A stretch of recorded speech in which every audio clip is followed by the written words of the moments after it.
اعوذ باللہ من الشیطان الرجیم بسم اللہ الرحمن الرحیم۔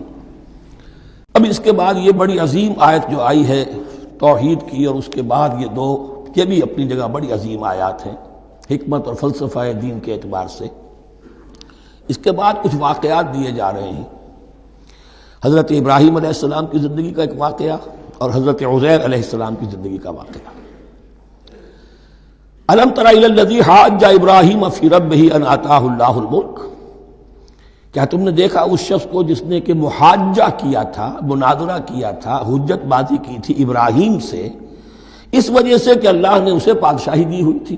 نمرود، یہ ذہن میں رکھیے کہ نمرود اصل میں لقب تھا، کسی کا نام نہیں تھا، جیسے فرعون مصر کے بادشاہوں کا لقب ہے۔ فرعونہ، نماردہ جو ہے یہ عراق کے بادشاہ تھے، بیبیلونیا۔ تو حضرت ابراہیم کی پیدائش بھی شہر ار میں ہوئی تھی، کہ جو بیبیلونیا کا ایک شہر تھا عراق کا، اور وہاں بادشاہت تھی نمرود کی۔ جیسے فرعون نے مصر میں دعویٰ کیا تھا اپنی بادشاہی کا اور اپنی خدائی کا، اور یہ ہے سیاسی بادشاہی، یہ نہیں کہ ہم نے دنیا پیدا کی ہے، مطلب یہ کہ اختیار مطلق ہمارے ہاتھ میں ہے، ہم جس چیز کو چاہیں غلط قرار دے دیں، جس چیز کو چاہے صحیح قرار دے دیں۔ یہی ہے اصل میں خدائی اختیار ہاتھ میں لے لیا۔ اللہ کا حق ہے تحلیل و تحریم، کسی شے کو حلال کرنا، کسی کو حرام قرار دینا، اختیار واحد اللہ کے ہاتھ میں ہے۔ جس شخص نے بھی اپنے ذمے لے لیا، قانون سازی کا اختیار لے لیا اللہ کے قانون سے آزاد ہو کر، وہی طاغوت ہے، وہی شیطان ہے، وہی نمرود ہے، وہی فرعون ہے۔ تو اس نے، وہ نمرود نے کہا، محاجہ کیا، اس قال ابراہیم ربی الذی یحیی و یمیت، میرا رب تو وہ ہے جو زندہ کرتا ہے اور مارتا ہے۔ قال انا احیی و امیت، انہوں نے کہا میں بھی کر سکتا ہوں۔ اس نے جیل سے 2 قیدی منگوائے، دونوں کنڈیمڈ تھے، اور ایک کی گردن وہیں اڑائی اور ایک کو کہا جاؤ معاف، دیکھو میں نے جس کو چاہا زندہ رکھا اور جس کو چاہا مار دیا۔ حضرت ابراہیم نے دیکھا کہ یہ کٹ حجتی پر اترا ہوا ہے، تو الاجوبۃ المسکتہ، جواب ایسا دیا جانا چاہیے کہ جو اس کو چپ کر دے۔ قال ابراہیم فإن اللہ یأتی بالشمس من المشرق فأت بها من المغرب، حضرت ابراہیم نے فرمایا اللہ تو سورج کو نکالتا ہے مشرق سے، اگر تو خدائی کا مدعی ہے تو نکال کے دکھا اسے مغرب سے۔ فبہت الذی کفر، تو مبہوت ہو کر رہ گیا وہ کافر، اب اس کے پاس کوئی جواب نہیں تھا۔ واللہ لا یہدی القوم الظالمین، اور اللہ ظالموں کو ہدایت نہیں دیا کرتا۔ ہدایت تو نہیں ہوئی، چپ ہو گیا۔ لیکن چپ کیا ہوا؟ اس کے بعد تو فیصلہ ہوا کہ انہیں آگ میں جھونک دیا جائے۔ او کالذی مر علی قریۃ وہی خاویۃ علی عروشها، یا پھر اس شخص کے واقعے کو ذرا یاد کرو، کیا تم نے نہیں دیکھا کہ جس کا گزر ہوا ایک بستی پر، اور وہ اوندھی پڑی ہوئی تھی اپنی چھتوں پر۔ اگرچہ مختلف تفاسیر میں مختلف آپ کو شاید اس کی تعبیرات ملے، یہ اصل میں ہوا ہے کہ جب نمرود، جس کا نام تھا بخت نصر، نیبوکیڈنیزر، اس نے 586 قبل مسیح میں، حضرت مسیح سے 586 قبل، اس نے حملہ کیا فلسطین پر۔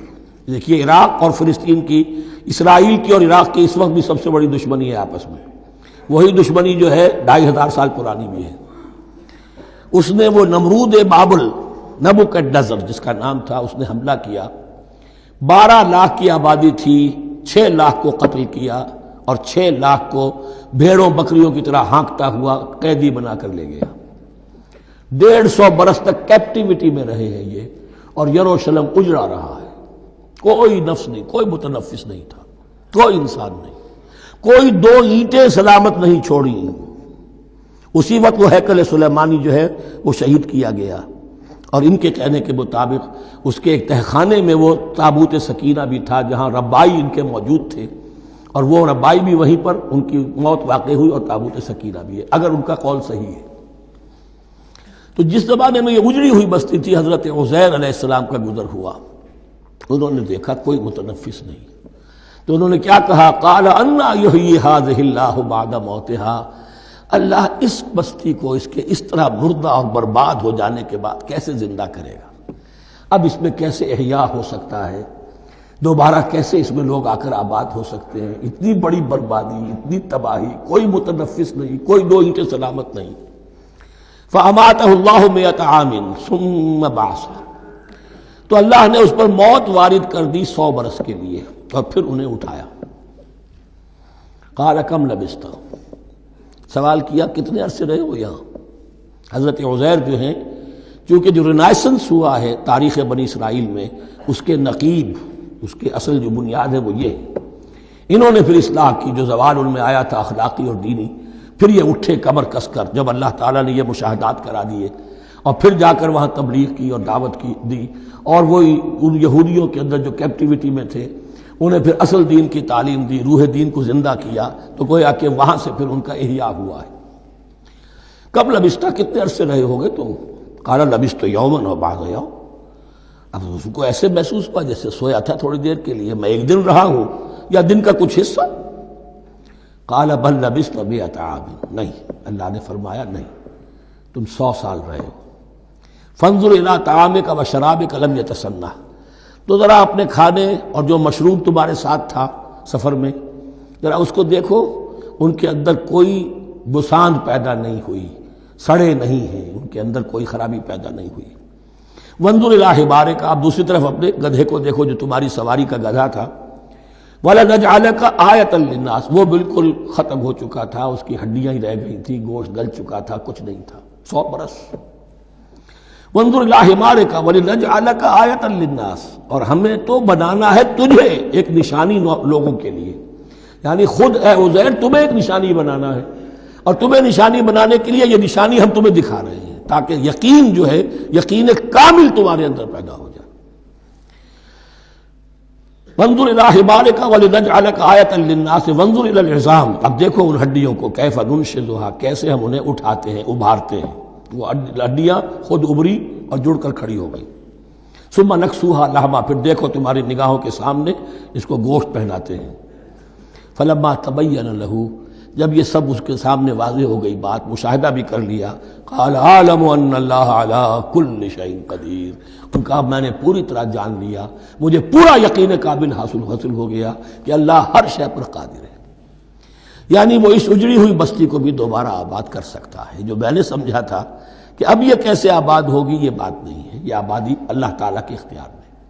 چنانچہ اس کے بعد ہوا، اس لیے کہ اس کے بعد واقعہ تو یہ ہوا کہ جو ایران کا بادشاہ تھا کیخورس یا سائرس، جن کو کہ قرآن مجید ذوالقرنین کہتا ہے، جن کا تذکرہ سورہ کہف میں آئے گا۔ پھر آپ کو معلوم ہے کہ یہ پیلسٹائن، ادھر عراق کے بعد ایران، دشمنیاں تو تھیں۔ کیخورس نے حملہ کیا بابل پر، عراق پر، اور دشمن کا دشمن دوست ہوتا ہے، تو یہودیوں کو اجازت دے دی، کیپٹیوٹی سے اجازت دے دی، جاؤ تم واپس جاؤ، اپنا شہر دوبارہ بناؤ۔